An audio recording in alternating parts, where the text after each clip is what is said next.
evening. I will be speaking in English, although I could also make it in German, but I don't want to make so many mistakes. I understand you all understand English, so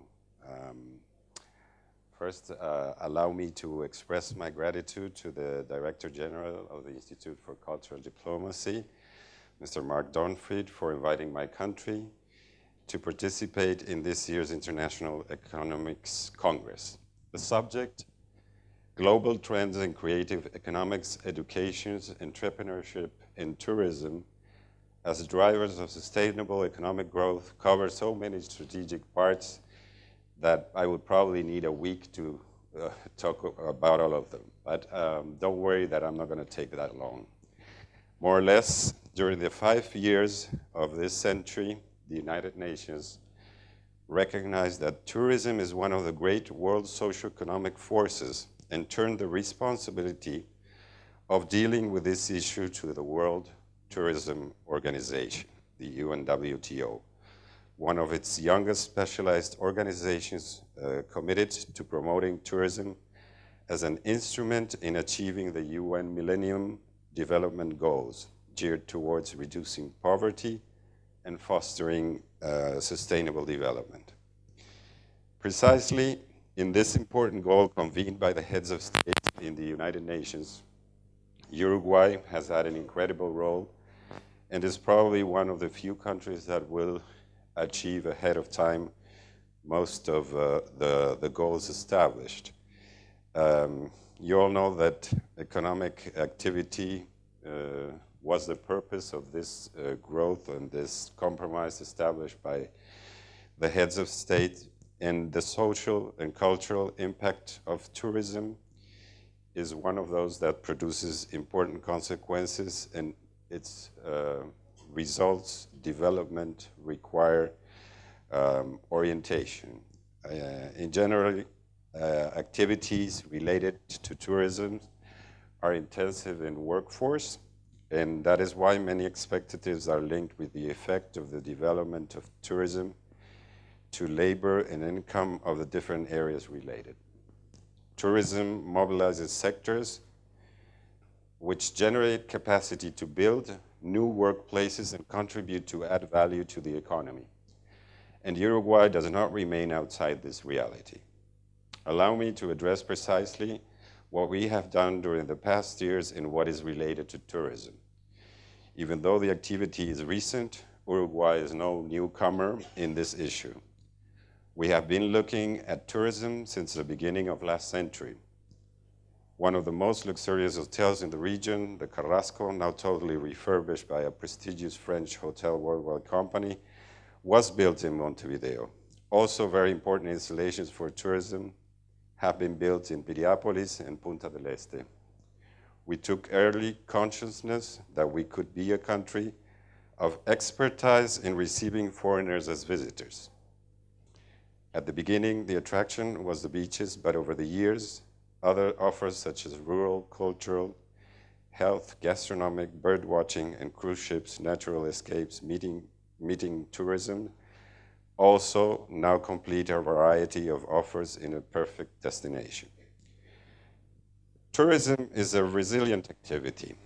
The impulse tourism has gained in the past 50 years is one of the main economic phenomena most noticeable in current times. According to the UNWTO, the income of international travelers has been growing in an annual average of 11% since 1950. Tourism has grown from 25 million international arrivals to 808 million in 2005, and is still going up for 2030. This means 6.5 annual growth, while generated income almost double at the same time, taking in consideration the path it has been established since 2005. That level of growth is superior to the growth of global economy as a whole, and especially considering the slowdown generated starting 2008, the crisis in the Eurozone. Nowadays, tourism competes with food products, automobile industry, and some other important sections of international commerce. Tourism is today 16% of the export in services and grows to 40% of our gross national product. If we add air transportation, its shares in foreign direct investment has grown in the past years. From 2008 until 2013, Uruguay received in 215 tourism projects and allowed $838 million in investments, which generated 3,500 workplaces. Today, there are more than 500 hotels in Uruguay, and 200 have been built recently. In the past 5 years, 5,000 beds have been installed, of which 3,000 have been finished and 2,000 are pending.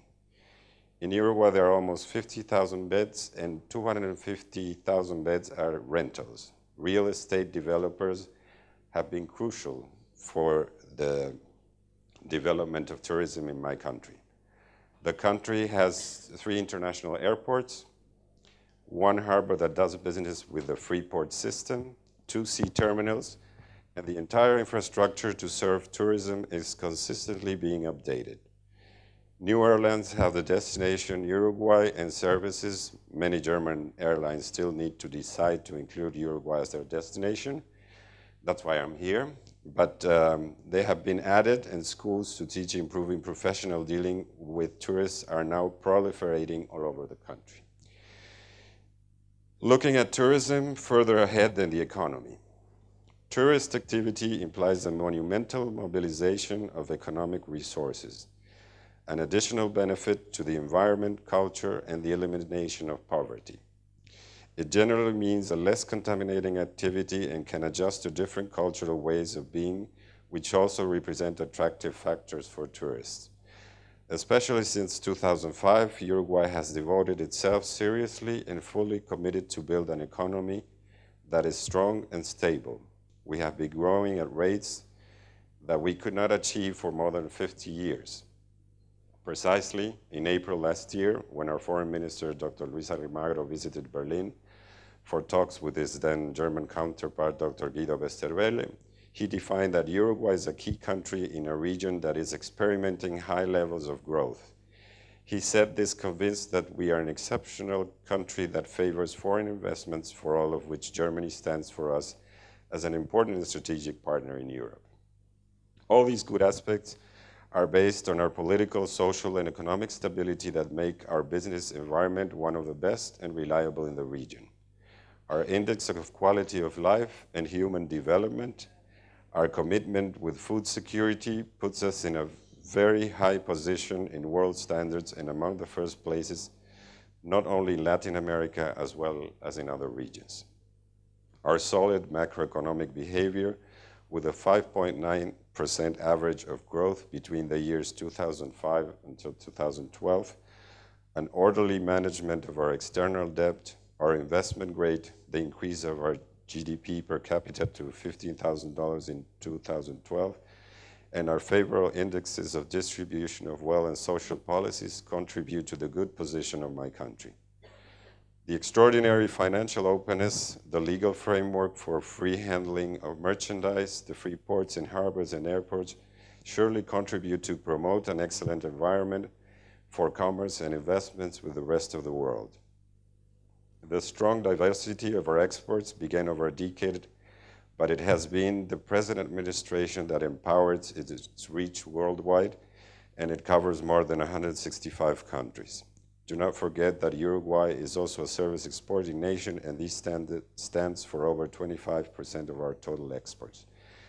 It is precisely the strategic position that Uruguay enjoys as a corner country with great seaside view that makes us a key place with an important vertical hinterland that adds up to a very unique harbor infrastructure considered among the finest in the world. Our unique location, although, is permanently having to adjust to times in which certain covert action as sanctions and put brakes in the free movement of people. Each country has to adjust to its own circumstances, and we all know that tourism can also help country to come out of their recessions. Tourism, of course, has an important role in the reduction of poverty. It is a complex relationship of factors such as health, education, child mortality, environmental damage, among many others. Up to now, and maybe this is what explains the failure, tourism has been playing a marginal role in the international strategy for eradication of poverty. Nevertheless, experience shows that tourism benefits the countries of the South and also reverts gains to consumers and established companies in the Northern Hemisphere. During the past decade, the annual growth rate in the arrival of tourists in developing countries has been superior to the world average, with $326 million in income. Tourism stands as a support in the flourishment of the economy and the expansion of small and medium enterprises in poor rural areas, and frequently represents the only alternative to the decline in the agricultural subsistence. The search of new relationships to achieve common labor goals in tourism is a key subject where providers are numerous and highly diversified. Association of different services is fundamental to gain success in a complex world where competitiveness acquires an increasing and sometimes with cruel procedures among different touristic destinations.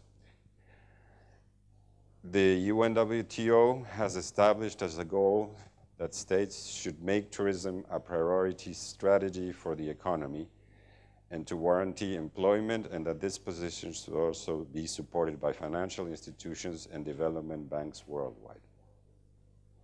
This should be done through a satellite account for tourism in the national economy. Public and private sectors should work jointly, and as a natural consequence, politics should follow. More than 70 countries have adopted the satellite account. Before I go into the importance in concrete subjects of tourism for Uruguay, and according to the title, allow me to add an impression over our region, South America, expressed yesterday in Berlin by our former Minister of Foreign Affairs of Uruguay and President of the Inter-American Development Bank, who is presently Executive Secretary General of the Ibero-American Association of States, the economist Enrique Iglesias. He said that South America is undergoing a change, and this change is not precisely a new stage, but we are facing a new era. A time of predictability comes to an end in order to open a new reality in which uncertainty is what we have to deal with. Predictability cannot be extended to more than 2 years, and today we live on a permanent alert, and this is very important to note because it has direct influence in the decision process to adopt measures and define policies to apply. A new concept of development can be based on knowledge, innovation, and using a technology that advances rapidly. Altogether are affecting each and every human activity. The emerging middle class in Latin America is a new phenomenon, and it does not have more than 15 years. It is a group that organizes itself through social networks, knows its rights, is hyper-informed, and still needs to be understood by politicians, some of which still do not know how to relate with this new challenge. We have seen also that the new way things are taking in Latin America have a great impact in this, and also is translated into the information people have according to countries. Going to the issue of the importance of tourism in Uruguay, I can tell you that since 1990, tourism is one of the activities that generate different currencies. In this sense, tourism has gained 493 million in 2005, growing in 2011 to 2,160 million and to more or less $1,850 million in the past year. Without counting the cruise ships and the Brazilian border, it is also important in comparisons to our export capacity and represents, as already said, 16% of our export capacity. We say in Uruguay, tourism is the biggest industry considered in an individual manner, as activity without chimneys, employing a great amount of our citizens, as well as guests from other countries that have brought their own know-how in many fields. In 2010, the UNWTO for the first time selected a country, Uruguay, as a successful case in tourism. With almost 3 million tourists in 2013, Uruguay stands as one of the most visited countries in South America, being an interesting fact when compared to a population of 3.4 million.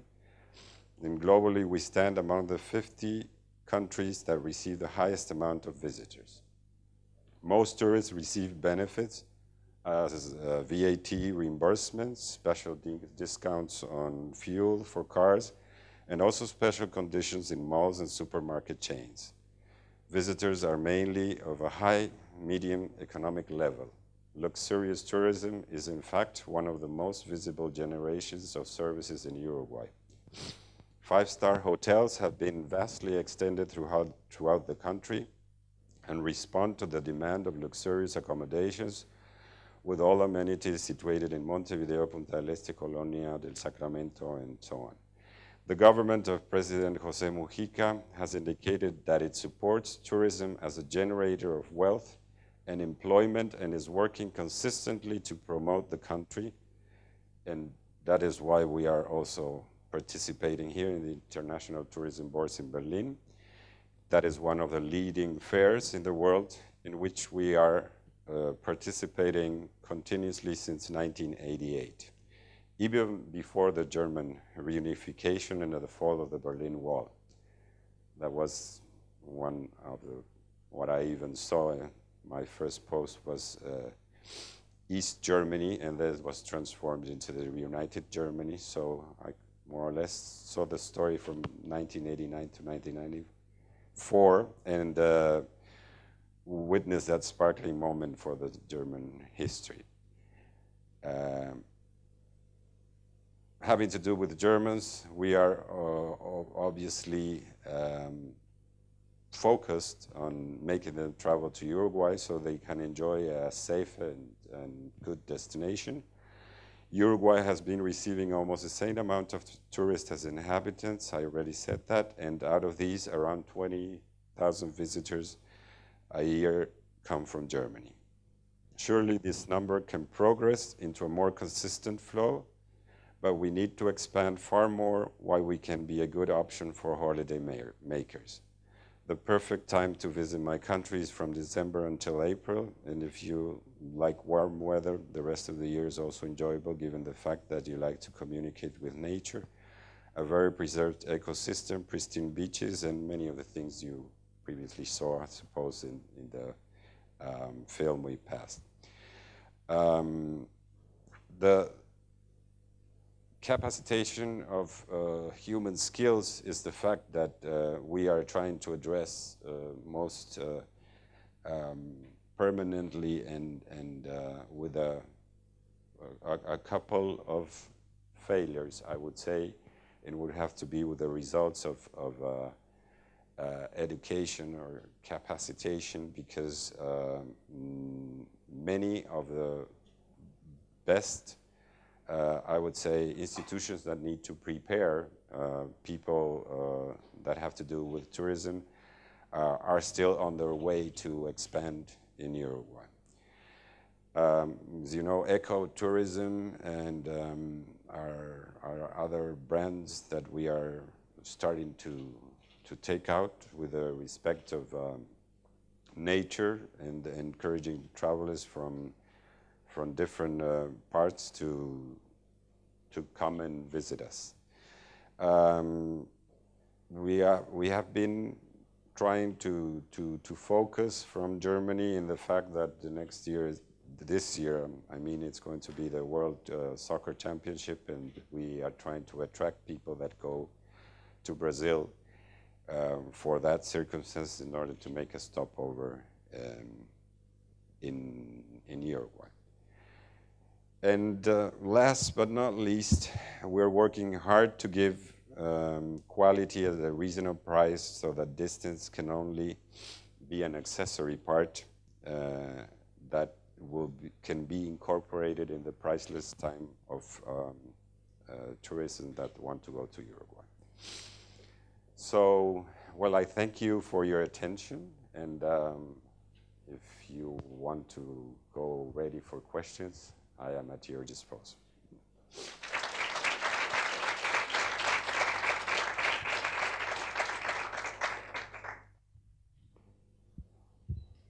Okay, thank you very much for sharing some of the tourism opportunities in Uruguay. I'm sure that everyone is now thinking about a great vacation after the whole conference in Berlin. So, who wants to go first for questions, comments about Uruguay, about tourism? Okay, here first. Well, I have a couple of questions. Sure. The first one is, what kind of economic and touristic arrangements has Uruguay with Brazil, Paraguay, and Argentina? And the second is, what is the current position of Uruguay or the President Mujica about the situation that is going on in Venezuela? Well, first I'll answer the one that has to do with our neighbors, with tourism. And well, I can tell you that Argentina and Brazil are our most important providers of tourism. And that's why we have to take a lot of care of them. And sometimes many measures that have to do with them are the ones that make a good season for our tourism or not. When we have sometimes difficulties in the transportation of our coming of Argentinians to Uruguay, then the season gets complicated. But we have to travel, we have to work together in the travel industry among the Mercosur countries, because it is necessary that we go in that sense. For example, we already have an experience in Japan, where we have a common office that works to attract Japanese tourism to Mercosur countries. And that is an interesting example, and that's how we sometimes think that we need to address that when we bring tourism from overseas, we need to work together. And sometimes we also need to work together in order to take away certain difficulties that exist among the free travel of tourism among our countries. But we have been seeing that in spite of all the trouble, of the problems in this season, we have had as much tourists as we had last year. Maybe we did not have the same income, yes, but new means of transportation. You know, if you heard about this ship that is called Francisco, that is a very modern ship that is fueled by gas. It protects the environment. That goes from Buenos Aires to Montevideo in 2 hours, and it's a great instrument now to put more people in travel. And all that plus the connectivity, and what I was referring of the changes that are being done in the region through people that, there are many people in Brazil, for example, for the first time in their lives, they go into an airplane. They never traveled in planes, and that's happening. The middle class is going, having a different capacity and power to even travel more and among us. We have been mainly, most of our countries, looking very much towards Europe, towards the United States, maybe, and we have not been looking inwards. And we still have a lot of capacity and potentially to address many issues. Now, your other question about Venezuela, that is really an issue which is not complicated for me to answer, but as you know, next week there's going to be a meeting of all the presidents of UNASUR in Santiago de Chile when the new president Bachelet takes office. And the foreign ministers will have a meeting there to see how to address the situation in Venezuela.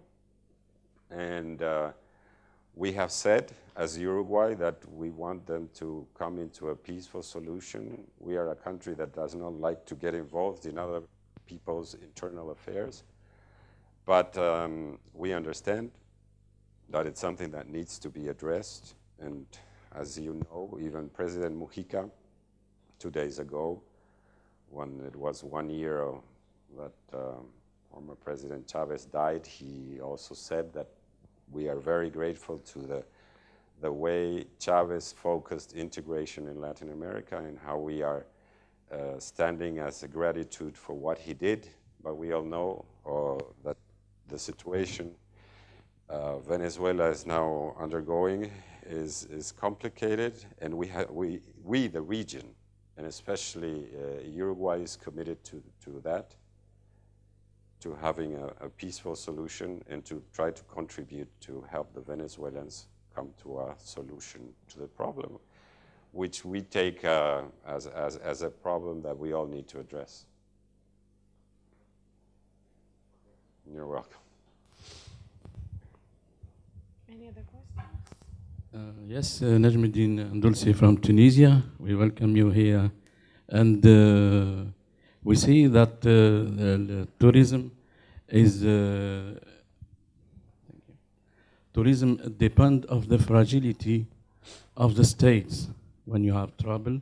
As we've had in Tunisia, we have about 60% less tourism coming tourists coming to Tunisia, and that's a problem for unemployment. It's grow up, unemployment are growing up, especially for youth. How can we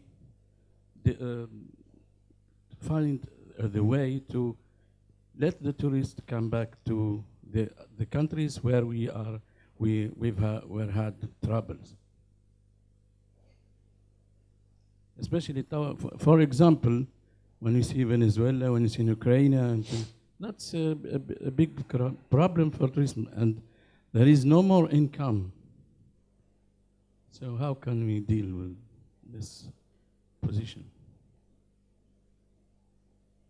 I don't have the, how you say, the round ball to answer that question, because I think it is a very deep need to also see how all these conflicts end up really being reflected into what I said. I mean, tourism is also a great form to have revenues and incomes for a country, and when you have a situation that maybe destroys all that, you put a lot of people out in the street without a job, and the problem of the conflicts generate is part of that issue. I mean, I would say that for the first thing we should try to address is how to make a governability that will allow us to impede or not let those situations happen.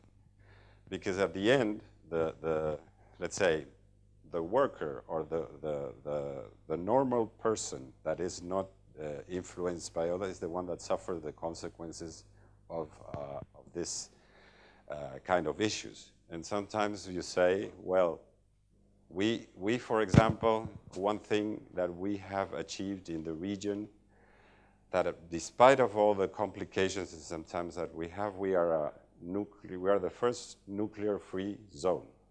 You cannot have the slightest possibility that in South America there will be a problem with nuclear force. And I think that is something interesting that we need to protect as a gain.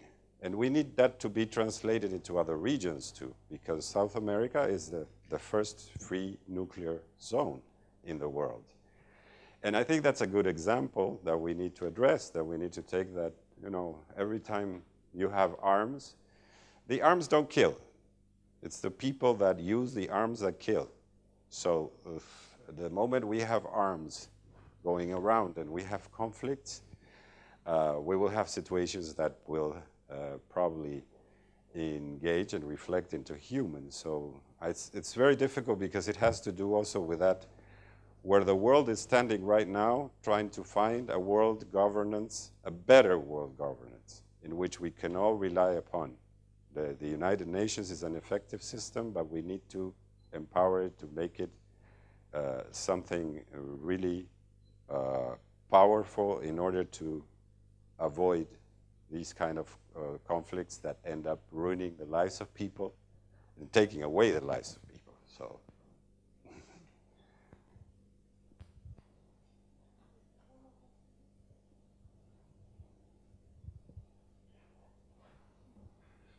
Hello, sir. Thanks again for your presentation. My name is Brice Arnaudot. I'm from France and working here as an intern.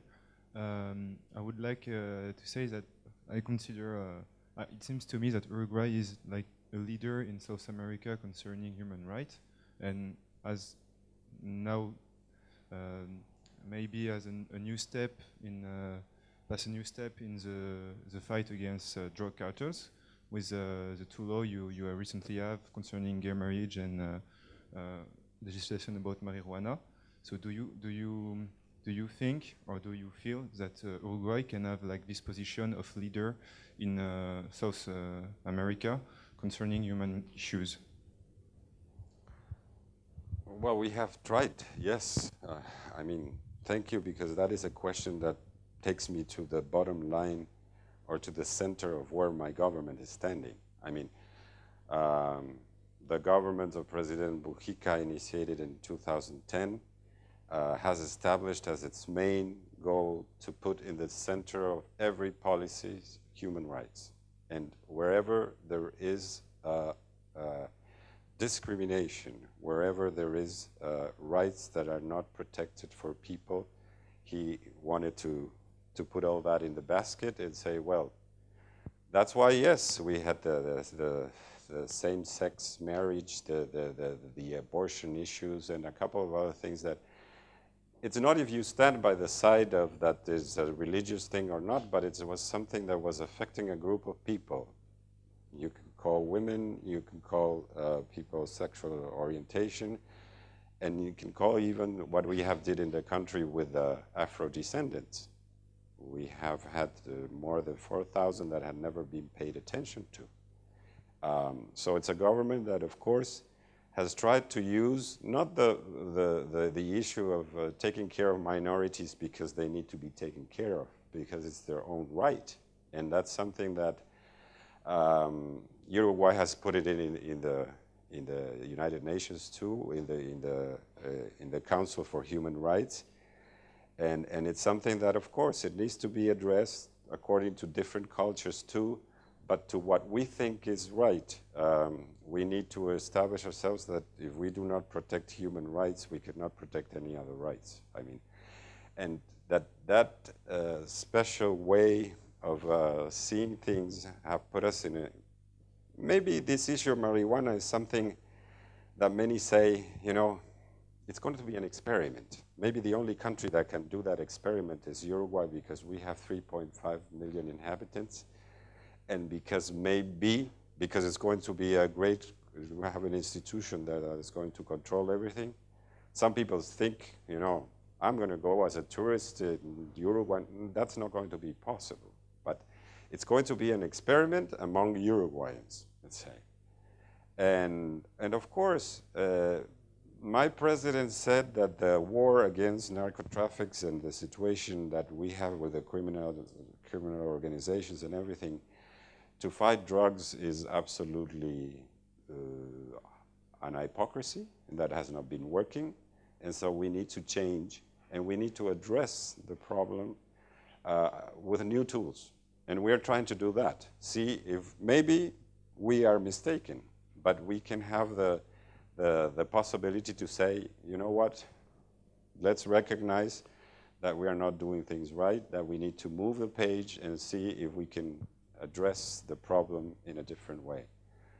The problem of criminal organizations and narcotraffics in South America is horrendous. It's a real issue, and it's worldwide. It's not only in South America, but if one doesn't try to look towards another side of the coin to address the problem will persist permanently, and we want to do something about it.